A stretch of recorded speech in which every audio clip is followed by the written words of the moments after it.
podcast that finishes your workday in a very Red Raider way. This is the Tech Talk Podcast from Double T 97.3. Presented by Cantex Roofing and Construction.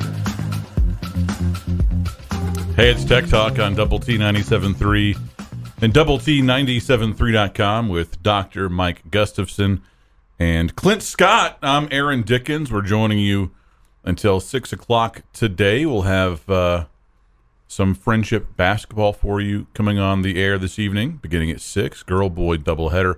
The friendshippers are at Odessa High. Girls up first at 6. Boys will follow at 7:30. And then the same goes for the Fighting Lubbock Coopers. 6 o'clock is when that coverage starts at 100.7 The Score. They're taking on Abilene Wiley. Girls up first at 6. The boys will follow. And, lo and behold, Friday rolls around, and suddenly Clint is suddenly healthy.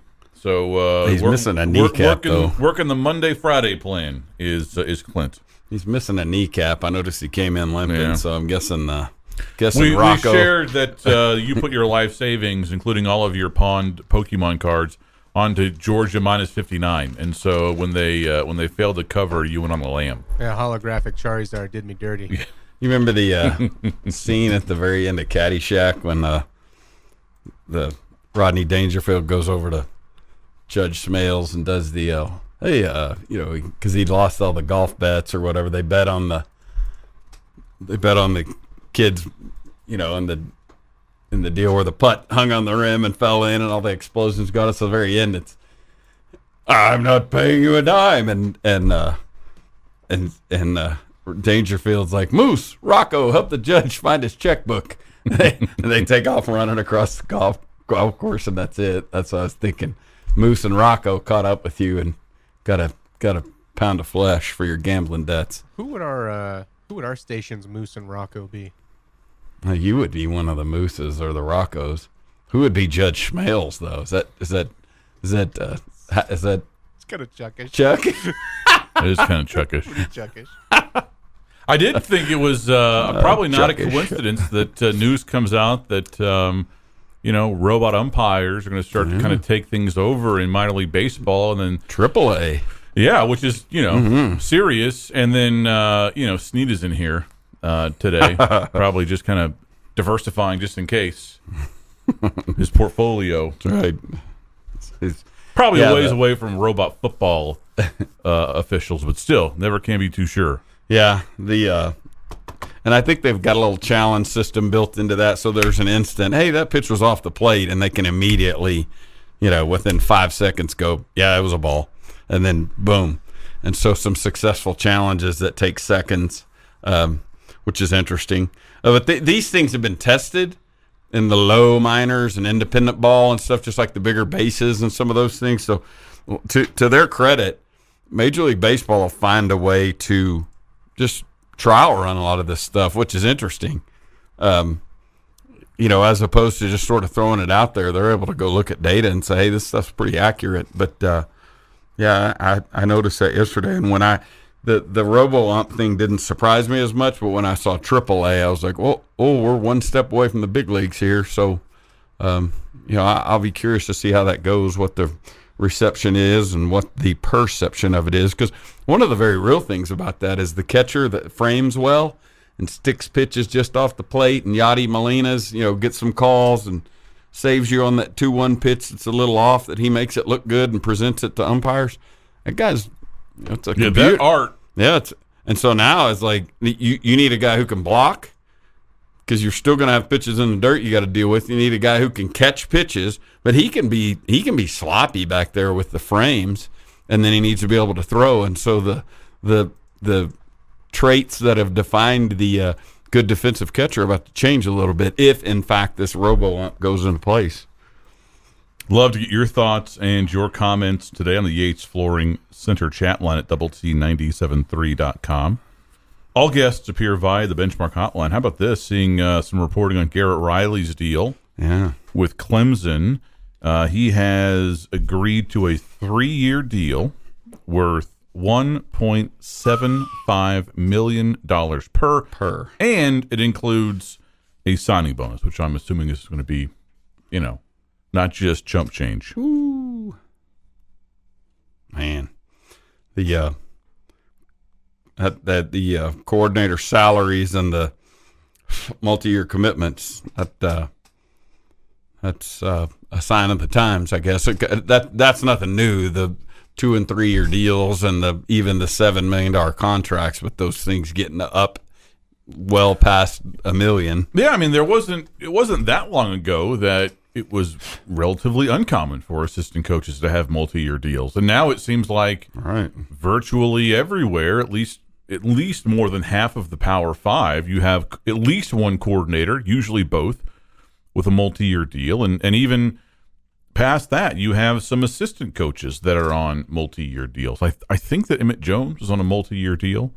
I would be surprised if Juice Johnson is not on a multi-year deal. So that's just kind of the price of doing business, and that's where a lot of this additional revenue is going. Right? It's kind of like, when you're growing up and you think, man, if I could just make X, I'd be set. Sure. I could live off of X forever and just be like super comfortable.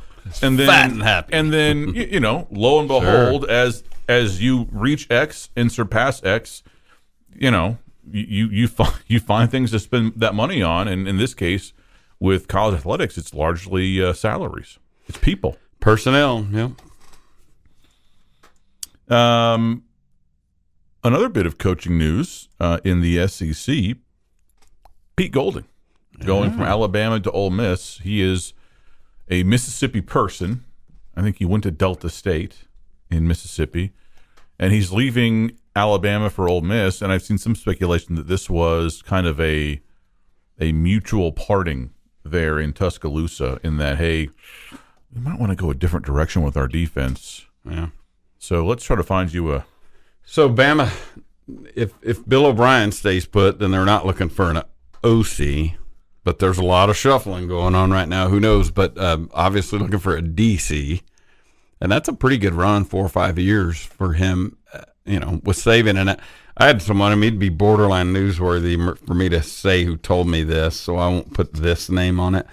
Let's just say I had someone who knew Saban well that said the people who work Nick Saban, the people who don't work closely with Nick Saban love him because he's so successful. Mm-hmm. In other words, fans and boosters and all that stuff. The people who work closest to Nick Saban, he's extremely hard on them. And that doesn't mean he's, screaming at him and yelling and all that, but it's just a... demanding, not jerk. Yeah, there you go. Exactly. Tense, discipline, focused. There's not a lot of, jacking around in there. It's probably one of those places that, you and I are sitting there talking and you can hear the door close. Hey, Nick's here. And everybody like, back to your chair. Back to work.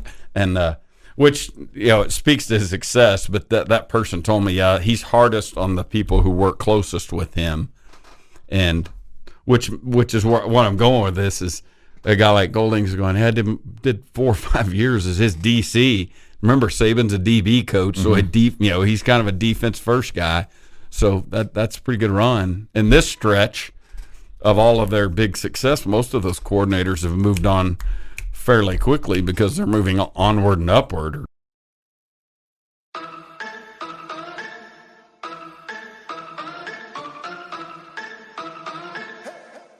The podcast that finishes your workday in a very Red Raider way. This is the Tech Talk Podcast from Double T 97.3. Presented by Cantex Roofing and Construction. Hey, it's the Juice on Double T 97.3 and Double T 97.3.com with Gus and Clint. I'm Aaron. We're with you today until 6 o'clock. Hey, Clint is in all seriousness back with us after a not so fun illness. So we're glad. I mean, I saw that you have your supplies, so you're clearly not 100% yet. Tissues and some cough drops. I've been promised I'm not contagious, and I'm standing. So that's good. Okay, that's awesome, man. Yeah, we were thinking about you because we know that for you to take off, it would be serious, right? Like you wouldn't just kind of like call in sick and go to like Cancun or something. With like Call of Duty noises in the background. Right, yeah. Like, hey, Kyler Murray. Shut up, noob!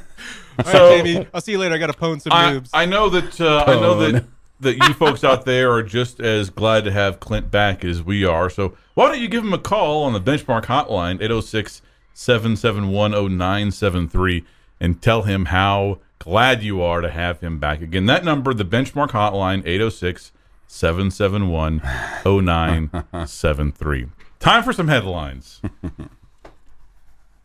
Nebraska coach Matt Rhule, how about this? Has already made some outside-the-box hires, right? He's brought in some Texas high school people to his staff at Nebraska, much like what he did at Baylor. Of course, we know that he hired Clay McGuire.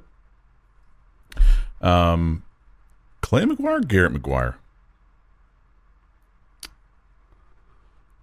Anyways, he hired Joe McGuire's son to coach receivers.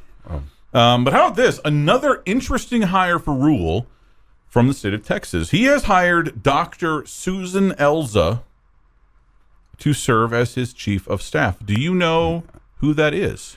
She's the former softball coach at Allen High School when my wife worked there. That's true. She was a cool drinking buddy back then in the 97, 98. And I don't mean like that in any crazy way, but just fun to go have a beer with. You've gone drinking with the new chief of staff at Nebraska. Yeah. Been 25 years. She's most recently been the athletic director for the UIL. Yeah. How about like that? Yeah, I mean, when you would see, Meeks and those guys that would talk about Mike Meeks and probably Gerlich and those people that would talk about going to state meetings and, hearing from Dr. Elza and this or that. And that was her, Susan Elza. Yeah, that's a fascinating hire. That's fascinating. You too can join the program. We'd love to hear from you on the Yates Flooring Center chat line at TT973.com. Garrett McGuire. Yeah, Garrett McGuire. I got that wrong. That's all right. Clay McGuire, of course, was Mike Leach's first commitment and former Tech football player. And still coaching. Still coaching. Did you get some well wishes there, Clint? I did. That's awesome. Yeah. Very nice. Yeah, that was great. And again, you can offer your well wishes to Clint as he recovers from that nasty infection, 806-771-0973, the Benchmark Hotline. What I'm curious, he's clearly betting very heavily on Texas. Oh, yeah. And I find that to be, one, not surprising. I mean, he did that at Baylor with great success, with fantastic success. But I wonder if it will be as effective at Nebraska, because Nebraska doesn't play in Texas. They have no conference mates in Texas. Yeah, I agree. And there's really no pull there. Like, this isn't like a Texas kid going to play in the SEC. Alabama, LSU, Ole Miss.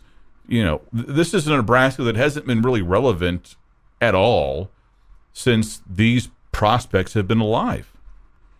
I agree. And, there's no doubt that it's a fertile recruiting ground, but to anchor in it and to really try to major in it is fascinating to me. Who am I to second guess, but I would turn my attention toward the Midwest and go, hey, let's go own Chicago. Let's go get after Chicago, and because we can recruit against Illinois and Purdue and all that, and I'm sure they will. But yeah, the Texas thing is, that's fascinating because there's no hook to it. I mean, they're not coming down there and playing once a year. They're not, they're not in a conference with anyone that's coming there playing. I mean, Matt Rhule's, Matt Rhule's been highly organized and has done a really good job with his Rolodex over the years and made interesting hires over the years. But this one, this one's really interesting. I'm looking at their future non-conference schedules, and they could add things. They could take some things away. They can modify this. Although I would guess that the next 3 or 4 years are pretty much locked in, set in stone. But no games currently scheduled to be played in Texas between now and 2035. They do have 2 games in Oklahoma, one in 2029 at OU, another in 2035, which doesn't really help you right? If you're recruiting prospects from Texas, I'm not sure how much kind of mileage you're going to get out of, hey, 10 years after you graduate, we'll be playing in Oklahoma, which is right up the road from the Metroplex. I don't get it. And you're going into a state that is already heavily recruited, not only by the multitude of Power 5 programs in the state, but the other group of fives and everybody else, right? Yeah, the SEC West is coming over there. Everybody's trying to cherry pick. You bet. Right? And then you have a bunch of the SEC West programs that have made Houston a big priority, and to a lesser extent the Metroplex. It just makes no sense. Like, why? Matt Rhule is a name. Nebraska has some cachet, but I don't think that that's enough, right? I don't think that you're going to really make any waves in terms of recruiting Texas. I think what you said is what they should have done. They should have applied this blueprint to the Midwest and hired a really respected St. Louis coach, right? Or a really respected Chicago area coach, or Detroit, or something else. And because those kids can drive to Nebraska, those families. Right? A lot easier than, anyways. It struck me as very bizarre, although it is a interesting hire. Yeah, and there's no doubt that they would have some representation and some attempt at getting ties into the state of Texas, but like you said, sort of majoring in it a little bit. It's fascinating. This on the chat line. Hey, I had a quarter of my players from Texas when I was the head coach at Penn State in NCAA 14. It's possible. Well, I mean, how can I argue with that? So it's not that hard. Standing down. Are they finally hanging my portrait in the control room? Is that what is going on? Yeah, it's your face on a most wanted poster. Sweet. Nice. Oh, it's the portrait. They got my good side. This is your the chat line. 10-year pin. Matt Rhule will do just fine. Ohio State, Alabama, Notre Dame, and others do just fine in Texas. So the latter part of your text is correct. Yeah, I know. You're just assuming that he's got the same juice as Ohio State and Alabama? Man. I mean, is that what the assumption is there? Suddenly, 40 some odd games in the NFL automatically makes you the equivalent of Nick Saban, Notre Dame, and Ryan Day. I'm sorry, that's just not. Like you might have some recruits that pick up the phone that maybe wouldn't have otherwise. Maybe you get some visits out of this that you wouldn't normally get. But they're not going to be winning a lot of head-to-heads, or at least enough to kind of make this much investment in Texas worth it. Hey, speaking of personnel changes, are you quitting? Oh, no. Okay. No, not yet.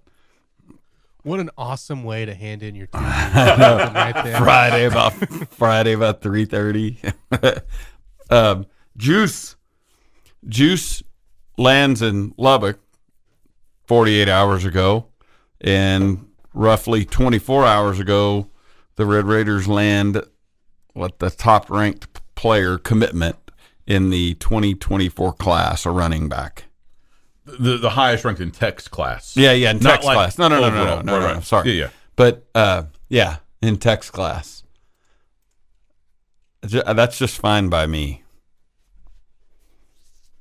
I don't know, because he had been on Tech's radar. Right, yeah. He had gone to a camp last year. I think this was someone that Tech was really recruiting heavily.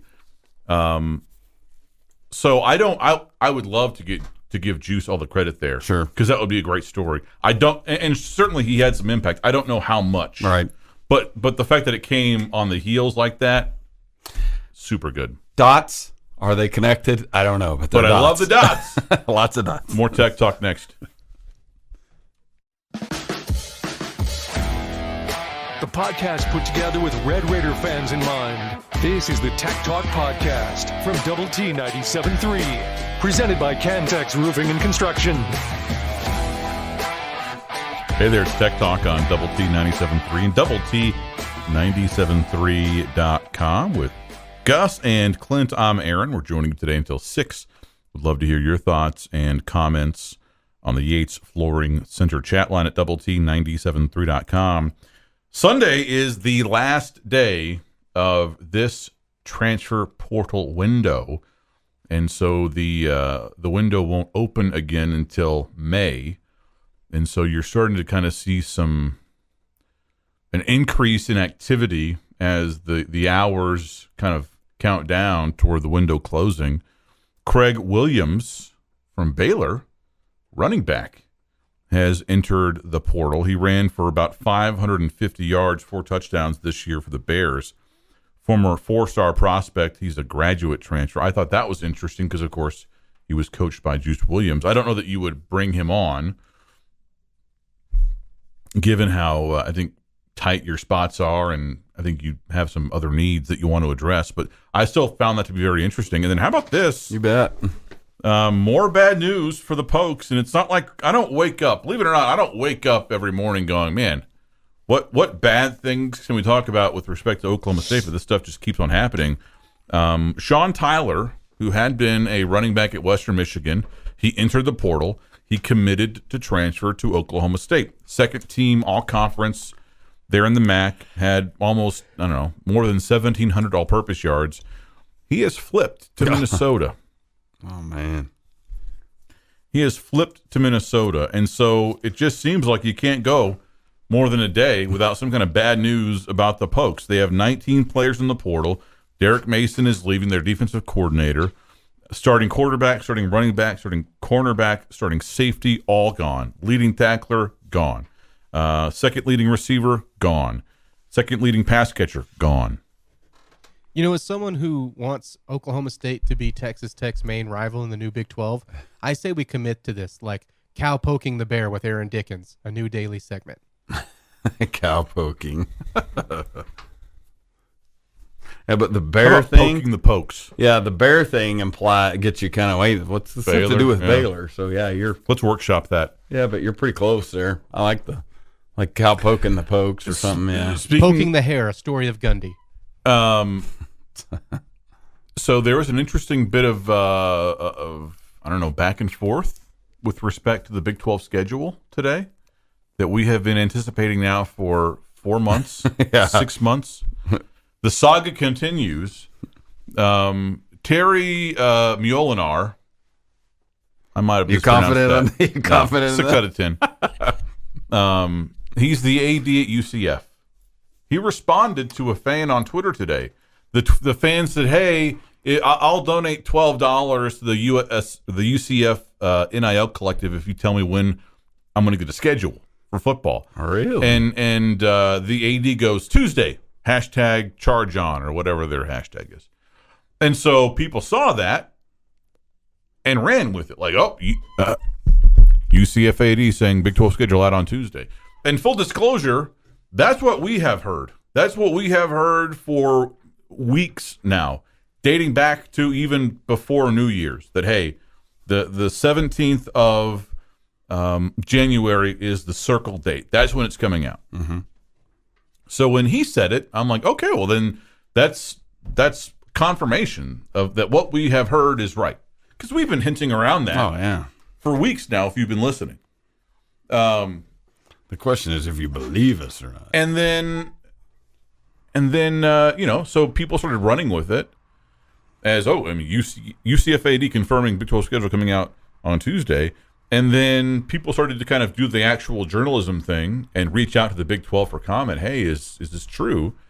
And Big 12 has kind of shot it down. Like, while we anticipate releasing it soon, there's no specified release date yet, et cetera, et cetera, et cetera. And then the AD at UCF has gone back and gone, hey, actually, we don't have a firm date yet. Things are still being kind of hashed out. I didn't hear the #charge on. I'd have to think about how the thing was worded. Hey, if you'll tell me when the schedule is, so then I'll make a donation. Well, it doesn't pay me if I'm the AD at UCF to not take a stab at it. If I'm right, hey, come on, need that $1,000 or whatever. Right. If I'm wrong, it was just the opportunity cost, just a tough guess. Terry, Mohajer. And this is a phonetic spelling from a buddy of mine that worked with him at Arkansas where was he? Arkansas State. He was How's that go again? Mohajer. Mohajer. Okay. No, Mohajer. Mohajer. Thor's hammer, right? Mjolnir? Yeah. Mohajer. That's how I... Oh, is that what you were looking for? I didn't know what it was. No, that's what I said. That's what I said. I met the guy at Surefire one year. Mohajer. Yeah, met the guy at Surefire when they were both, my board member and him were at Arkansas State together. And the funny thing is he was sort of skeptical at that time. He wasn't sure about the Wells hire at Tech. I don't know, man. You got a great resume. I don't know if they got the quarterback to win. Well, I hope you're wrong about that. I mean, he was pleasant and informed and very, very dialed into football and all the things that had, just interesting guy. But because I had a common friend, I was invited to the table, or maybe Mohajer was invited to the table because he had a common friend. I don't know, but there's one of the old talent searches, or not? What do they call them? What are the things that go search out? Firms. Search firms. Yes, there's a guy named Carr. He did it for a long time. He was one of the early ones. Carr, and Carr was the fourth person at that table. Carr was the other guy that was really interesting that day, talking about the idea of fit, and his example for a place where the fit wasn't exactly right was Sonny Dykes at California. Of all the things around the country, and he wasn't dunking on Sonny. He was just talking about, Sonny Dykes a good coach, but at Berkeley, and that was of all the meals and all the lunches and of all the people for you to mention, that one was interesting because I remember two things that came out of that. But I texted my buddy this fall and I was like, how do you pronounce? I thought it was mohair. Mohajer. Got it? We good? Mohajer. We're going to need to know this. He's going to be in the conference with us. Let's go. Now the question is... Oh, look at this. He's making a button. That's why I didn't say anything. I sat out. Mohajer. Everybody. You should set that to the tune of like Do a Deer. Yeah, put a Do Re Mi. Put it to a beat. Oh, nice. Oh, and you just ruined it with your computer sound. Jeez. So the question is, was Mohajer telling the truth? Yeah. And then got some kind of like, dude, shut up, kind of like communique from the Big 12. Come on, what are you doing, Mohajer? Mohajer. Or what if somebody went, what are you doing, mohair? No, it's Mohajer. Come on, Mjolnir. Mjolnir. Where did the N come from and where did the L come from? Mjolnir. They're silent. Yeah, S-M-I-T-H, pronounced Janowski. This in the Yates Flooring Center chat line, somebody says, I just saw a shirt that read, sorry, ladies, I'm like a brother to someone else already. Super random, but funny. Have a good weekend. Yeah, that's big time. This in the chat line, Michael from the Ranch. Bobby Bowden always said at Florida State that he wanted to get 2 or 3 kids every year from Texas. Yeah, I mean, like you can dip into Texas. He was right? winning that, yeah. At Nebraska or Florida State or really anywhere. There are enough good quality Power 5 caliber players here for everyone to have somebody on their roster from Texas. Where I think this differs from what Matt Rhule is doing, he seems to be putting kind of all of his chips on Texas. He's hired a former Texas high school football coach.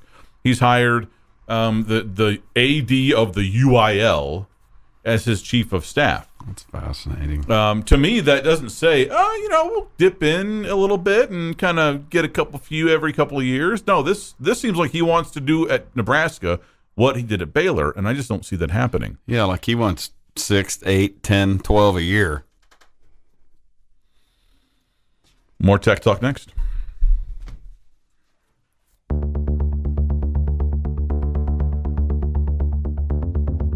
The podcast put together with Red Raider fans in mind.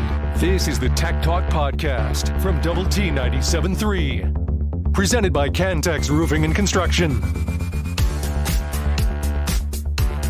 Hi there, it's Tech Talk on Double T 97.3 and Double T 97.3.com with Gus and Clint. I'm Aaron. We're joining you today until 6. Would love to hear your thoughts and comments on the Yates Flooring Center chat line at Double T 97.3.com. Somebody says this in the chat line. Okay, move on from the name. It's not that funny. Oops. Oh, man. If only we would have seen that before just now. Mo Hotcher. This is in the chat line. UCF AD not even in the Big 12 yet and already being hammered on Tech Talk. No, I'm to be clear. We were going the other direction. Because think about it. He's really been the source of quite a bit of what we know or what we think we know about the Big 12 schedule. I remind you of this probably is like in August or September. Yeah. He told folks, hey, it'll be a 9-game conference schedule. All right. He's not afraid to put some stuff out there. Right. And this is an example of him, at least his first comments that, hey, this schedule coming out on Tuesday. And then I guess this is backtracking. I would be surprised and is incredibly disappointed if they back off their January 17th plan. That's been circled for weeks. And I can't possibly think what could cause them to delay this thing again. Yeah, I mean, there's a point at which schools want to start selling non-conference tickets. There's a point at which schools want to know, because pricing would come into play if it's 7 games versus 6, right? Mm-hmm. Yeah, you think so. And that's going to be a 5 and a 4, 5-4, 5-4 from year to year to year. And so, there's nothing that says you can't have more than 7 or less than 7. Well, I don't know that there's a recent precedent for less than 6 on campus.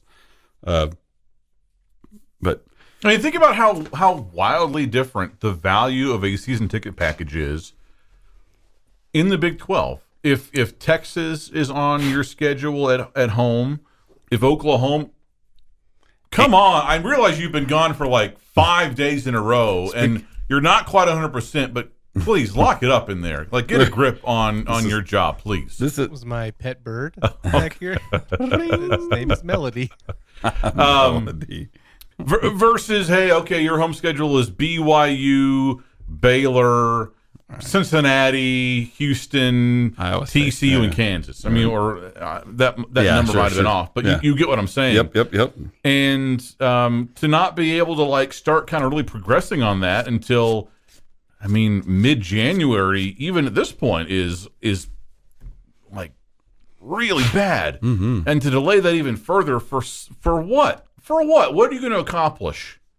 It makes me wonder if there's 2 models sitting there. We've got the. Tell me more about these models. We've got no kidding. We've got the one schedule model that is if Texas and OU are a one-off versus if Texas and OU are here for 2 years and they're trying to play the guessing game as much as possible. Because if they're a one-off, we can do this. But if there's 2 more years of them, we can do that. At some point, if you're the Big 12, don't you owe it to your current membership? Well, your forward membership. Sure. Focus on them. The stakeholders involved, your fans, to go, listen, we've entertained this. We've kind of gone round and round. We haven't come to an agreement. We're still this far off or whatever. Sorry, we're not. We're done talking. Y'all are here until 2025. Right. Like, deal with it. It might not be the most comfortable situation. There might be some awkwardness. It might not be kind of what a lot of folks had hoped for, certainly in Austin or Norman. But we tried. You can't be dragging this thing on indefinitely just because of the possibility that you might be able to make Foxhole in some kind of like early exit deal. Right. This in the Yates Flooring Center chat line, which Tuesday? Full disclosure, I've been told that by high-ranking, well-connected people, or just some random person on Twitch. No, January 17th, this coming Tuesday, and that's kind of been circled, the expectation since before the bowl game, Tech's bowl game, not the bowl game on Monday. So we'll see. But this person says in the chat line, it will crack me up when it's not released on Tuesday. The crying uproar will be worth it from 3 to 6. If there's no schedule on Tuesday, yes, it will be piss and vinegar, salt, all that stuff from 3 to 6, at least on this side of the desk. Yeah, you may have to remind me that was, you know what this day was supposed to be, right? Oh man, I'm hacked with you because I'm actually very excited about it, but it's sort of I feel like I've done all I can do to anticipate it and wrap my brain around it, and now it's just, when it hits me, it's gonna hit me, and then I can apply what I think I know to it. Don't believe me. I don't think I'm Mr. Just Pat Sajak. Be where my feet are. Oh, but on this particular thing, I don't know that I'd. Are we watching the Weather Channel? Yeah, I'm sorry. They were showing that tornado stuff from yesterday in Alabama. They got it, man. Yeesh. I mean, that state really got pummeled yesterday. I'm kind of glad that, we've got our own rough weather season, sort of a May, June, thunderstorm, tornado type deal. And the Southeast is Christmas. Remember a couple of years ago, like on Christmas, a tornado hit Birmingham or something like that? Can you imagine that? On Christmas Day? Not, it's snowing, or wow, it sure is cold out, but yeah. Hey, the cow is flying. grab your new toys, kids, and head to the basement. This in the challenge from Matthew. Aaron calling out the sound guy for his computer noise is the funniest thing I've heard on the show. Thanks, it's been annoying. Yeah, this isn't a Clint issue because it's been happening. It happened on your show, I heard, as I was in the car. It happened a bunch while you were, at the spa this week for the last few days. What is it? What's the deal there? It's clearly some kind of Windows noise. Yeah, apparently whenever we had something crash or whatever and we had to reboot everything, something's happening where it's coming through the soundboard. I know this is very exciting to hear. I say we just commit to it as well and make it a hotkey at this point. Maybe get some tequila in here, and every time that drinking game, take a shot. It's called the drinking bing. Yeah. Oh, there it is. Bottoms up. This on the Yates Flooring Cinder chat line, somebody asks, does Adams make it to the end of the season? Yes. It's hard for me to imagine a scenario, barring some kind of like non-traditional incident or controversy, off-court controversy. It's hard for me to imagine a scenario where he does not return next season. Not saying that I am like super excited about that or, am not fairly concerned about the direction of the program, but the buyout is like $7+ million. You're going to owe him 60% of what's left on the contract. And I just don't see you doing that in this scenario after what, if you're kind of being glass half full, okay, one bad season, right? Yeah. Again, not saying that I'm like waving the flag and everything is hunky-dory and, happy days are coming soon. I'm just trying to be clear-eyed. Yeah, it would take a lot to I don't know what it would take, but I'm with you. You think about the fact this was you're coming off one of the most successful school seasons in school history. One of the top 5, right? Ish. Yeah, 5 to 10. 3, 4, 5, yeah. Sure. And didn't lose a home game. Went to the Sweet 16, and then a year later, out. And that's like, man, that would take some doing right there. And but I understand the state of where everything is, but still, because they're gonna have a tough time getting to 500 on the season without some winning down the stretch here. You need to start winning tomorrow, really. You asked a question yesterday, I think it was, and I have done a bit of research. Hours of research. seconds of research. We'll chop that up next. It's about Big 12 basketball and teams that have been in this situation before. Yes. That discussion next on Double T 97.3. It's every Red Raiders' favorite podcast. This is the Tech Talk Podcast from Double T 97.3. Presented by Cantex Roofing and Construction. Hi there, it's Tech Talk on Double T 97.3 and Double T 97.3.com with Dr. Mike Gustafson and Clint Scott. I'm Aaron Dickens. We're joining you today until 6. We'd love to hear your thoughts and comments on the Yates Flooring Center chat line at Double T 97.3.com. So if you are a glass half full, maybe even glass 3/4 full type of fan, to where even in the face of certain defeats, you hold out hope, right? It's 48-10 in the fourth quarter, and you go, you know what? There's still time. There's still time. If you're that fan, then I have a historical analogy, or a historical precedent, maybe is a better way to, good way to say that. Yeah. Of a team that was in Tech's position, that rebounded in the Big 12 and made the NCAA tournament not that long ago. This isn't like the 2003 Big 12, right, where you were able to kind of feast on the Colorados and the Nebraskas and the A&Ms and, you know, those type of programs to kind of inflate your win total. Back in the 2016-17 season, the Oklahoma State Cowboys were 10-2 in non-conference play. They lost to North Carolina, ranked 4th at the time, by 32 points. They also lost a road game against Maryland. Their only wins of note, Georgetown and UConn. Neither team ranked. I would say probably comparable to Texas Tech's non-conference schedule this year. Mm-hmm.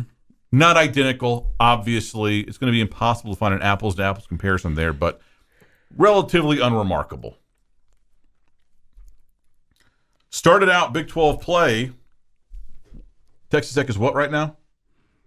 0-4? No. The Pokes started out 0-6. 0-6. They lost to 11th-ranked West Virginia. They lost in Austin. They lost in Waco to second-ranked Baylor. They lost at home to Iowa State. They lost in Lawrence to, at that point, the number 2 ranked Kansas Jayhawks. And then they lost at home to Kansas State. 0-6. Look at your boy in there. Yeah. No, they Take that, Oklahoma State. Yeah. Well, Well, 20 the hair with Aaron Dickens. 2017. 0-6. Seemed hopeless, right? They were 10-8 overall, 0-6 in the Big 12. They would go on to win 10 of their next 11 games. They went on two separate 5-game winning streaks in the Big 12. And that winning streak started in Lubbock, Texas. That's right. 83-64, not even a close win. They blew out the Red Raiders. You said in Lubbock. 16-17 was the team? That's just 16-17. So Beard's second year? First year? I think second year. Second, yeah. I think that's right. Yeah, I believe you're right. Second team, yeah. No, it must have been his first team because they didn't make any postseason. They win in Lubbock. They beat TCU at home. They beat Arkansas in the Big 12 SEC Challenge. They won in Norman. They beat 7th-ranked West Virginia in Morgantown. They lose to Baylor. Texas at home, win. At TCU, win. Oklahoma at home, win. K-State in Manhattan, win. Texas Tech in Stillwater, win. At that point, they were 20-9. They were 9-7 in the Big 12. They finished the regular season 9-9. They lost their last 2 regular season games in Ames and then also Kansas at home. Yeah, okay, whatever. And they lost to Iowa State. Oklahoma State. They lost to Iowa State in the first round of the Big 12 tournament. So they finished the They entered the NCAA tournament 20-12, 9-9 overall. They lost to Michigan in the first round. So they've lost their last 4 games in a row, but still, they rebounded in a big way from 0-6. And so it has been done before. I wonder, do we think that that's likely here? Probably not. Right, and I would have to dig into their story. And again, you spent seconds on it or minutes perhaps. Lady? No, and not go digging through the 2017 archives. Just like, oh, well, they got Joe Blow back after 4 games of Sharpshooter, man. ankle. Yeah, I mean, and it changed the game. Because I don't think there's any question that a potential source of optimism is a healthy Fardal Zamak. But, the depths at which they were at this past Tuesday night in Ames, I don't think Fardal Zamak's going to be worth the 34 point. I mean, it's going to take a lot of dudes cleaning their own game up before he can jump in. And we talked about it 15 times on here. It's going to be asking a lot from him to be a major impact immediately. He had his first workout the other day, like first real workout, and you and I don't know exactly the terms of that, but yeah, that's a lot to ask. But hey, it's a source of optimism, I guess. Get everybody healthy and go clean up your game and maybe get back to being defense first. I don't know exactly what that's going to look like, and if there was truly a change of philosophy or a change in, and I really drawing on Coach Adams' words after the game the other day, but just return to team ball or whatever. I mean, I would think let's go back to our core value, which is defense first. Put our best defenders on the floor, get after your tail, and see what happens offensively. This in the chat line, what Mark Adams did is non-traditional, 4 exclamation marks. Bobby Hot Dog says, this, Aaron, are you going to go see William Shatner tonight? If so, did you buy the seat next to you as well? I'm not going, no. Oh, man. I was hoping you were going to do I that. could have gone, obviously, if I wanted to. But I guess what kept me from going is that I've seen that movie in the theaters not that long ago. It's Wrath of Khan, so it came out in 82. But it was... What if he's listening right now? Speak to him right now. He's in William an Uber. Shatner? Yeah, let's say he's in his room and he just flipped it over and he's looking at you and me right now on Bill, Optimum Channel 9. Big fan. Call us up on the Benchmark Hotline, 806-771-0973. There you go. Easy. There's something on Fox 34 News Now. Oh, sure. He was going to call in, and then you do the crappy imitation and run him off. This in the chat line. 2017 Oklahoma State can suck it. I know. Twice. 2 times. Somebody says this: if Tech loses tomorrow, does Kirby have a conversation with Adams then, or at the end of the season? I don't. I mean, at the end of the season, they will certainly have a conversation. Sure. That's fairly standard practice. I don't know what you gain if you're Kirby Hoka. What is like? You're not going to be breaking any news to Mark Adams that, hey man, 0-5 really sucks. Like what the hell, dude? Like what's going on here? Like what is that? How does that benefit you? Right? How does that make? I mean, Adams knows that that's a terrible record. You're not breaking any news to him. He just got a new contract, so it's not like he's feeling insecure from a future standpoint. I don't know that he would need to have a conversation with Adams tomorrow. Anyways, more tech talk next.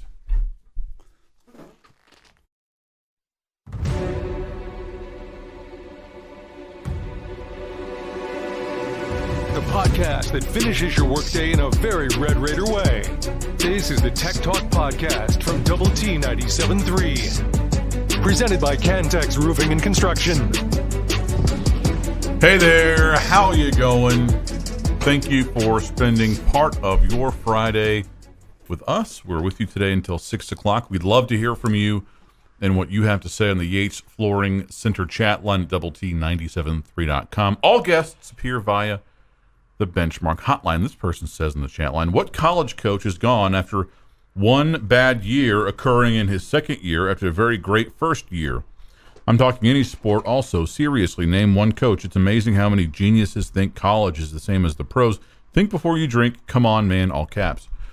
Yeah, I mean, I think that we should be very clear not only about how college coaching has changed in terms of the day-to-day expectations, responsibilities of a coach. Those are far different today than they were even just 5 to 8 years ago, let alone 20. And coaches that were successful 5 to 8 years ago aren't necessarily guaranteed to be successful now in this age of NIL and transfer portal. Right? That's a significant part of the picture now. So the college has changed, and that goes for baseball, soccer, football, basketball, everything. I think the expectations have changed too, because now not only are you paying the head coach a significant salary, especially when we're talking about Power 5 men's basketball and football, you also have a lot of programs, and Texas Tech is one of them, that is filling out a massive staff. Right? You have a large staff. Chris Beard had a large staff. You have kept that here. You have opened up a palace, a palatial basketball building, and you've also significantly invested in your roster. Right? You are there is a sum of money that someone out there could probably total up for the players, the coaches, the staff. That's a significant number. Mm-hmm. It's not just play money. Nope. And when you have that much money going into a program, being paid for by that many people, it's not just the athletic department now, right? Expectations are, hey, you don't go 0-4, right? You don't get housed by Iowa State and Ames and take your worst loss in a decade, right? You don't almost lose to Nichols and Eastern Washington. That's what we're talking about here. And so while I'll say again, I don't think Mark Adams gets fired here, absent some sort of like very odd and unusual off-court circumstance. Yeah. I don't think that it is at all unreasonable to be talking about kind of job status and expectations, because when you put that much money into it, this isn't. Hey, look at all these amateur athletes, and they're going to class and getting good grades, and they sure are some good old boys. Well, that would be a high school. This is professional sports now. Yeah, that would be a high school program. This is there. Pro sports. Mm-hmm. And so it's completely fair to talk about that stuff. And heck, Matt Wells almost got fired after year 2, and he had 2 terrible seasons.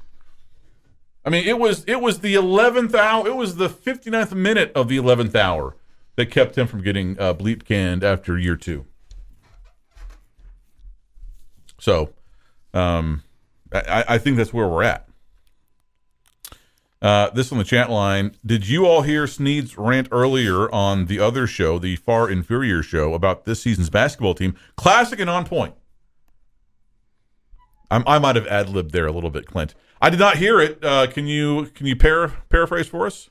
Essentially, it was from the angle of the reason that they've had so many defensive breakdowns and it's looked like a lack of effort is now that college athletes have got the money that they've sought after and are an employee, sometimes you can have a lack of buy-in from the angle that you see that in the same way that the NBA plays in a similar way. A lot of these high-profile athletes in the NBA won't play hard defense for 2 of the 4 quarters that they're playing in, and all of a sudden they're there in the final 2 minutes. And that could be a side effect of possibly what's happening with Texas Tech this year. That was his opinion. I think that that is probably true, right? In general, in college basketball. I don't know any of these players well enough to sit here and say, this guy's not trying or this guy's not bought in. I generally try to stay away from that kind of stuff because it's impossible for me to tell. It's hard to right? know, yeah, sure. And when you're winning, everything is great and everyone's giving their maximum effort and everyone's bought in and your locker room culture is great. And when you lose, all that stuff is bad. And I try to be a bit more nuanced than that. But if if you are a coach of a team, whether it's Texas Tech or Florida or the Cal Golden Bears or whatever, and you bring in players that are not bought in, right? That are taking their bag of cash and then just kind of loafing. In some respects, that's on you for not kind of weeding them out in the selection process and not, fishing out. Hey, are you really pissed off for greatness here? And are you going to take some charges and bust your rear end on defense, or are you just wanting a payday? On some level, that's on the coach too, right? I mean, we can extend you're either coaching it or allowing it to happen to this stuff as well.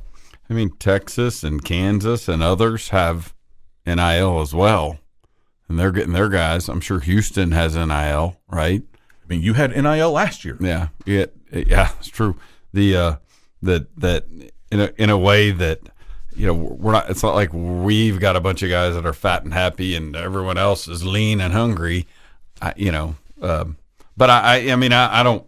That's not to say I'm entirely pushing back on what Chris is saying. I'm just the game has sort of shifted. I don't mean the game of basketball, but just the game of managing 18 to 22-year-olds has shifted now, because you may be coaching a kid that has $50,000 paycheck or $100,000 paycheck. I mean, if you're a college head coach in men's basketball or in college football, you have more on your plate than your NFL or NBA counterpart. Cliff said that. Not even a little bit. Yeah, Cliff said that in that episode I watched yesterday. And by the way, watch the finale, and it was, as you would imagine, it kind of ends with Cliff getting fired, and even had a clip. Spoiler alert! I'm sorry. Oh man! But it ends with. How many times do I have to tell you about spoiler alerts? And one thing about it, I didn't remember if they had won their game this weekend or not, because nothing was riding on it, so I didn't even think to check it. I was going, all right, I'm dialed in, and yet another quarterback injury, a concussion. I mean, and Cliff talked about, like, somewhere they had interviewed him, I guess maybe on the Thursday prior to the thing, at his house, and he was kind of being reflective, wasn't giving in. He was like, we still got a plan, we're going to work it, and da-da-da. But somewhere in there he talked about, hey, I know what this is about. I've been here before. My last year at Tech, we went through 3 or 4 quarterbacks, so here we are. Things don't happen to us, they happen for us, so we're trying to make the best of this situation.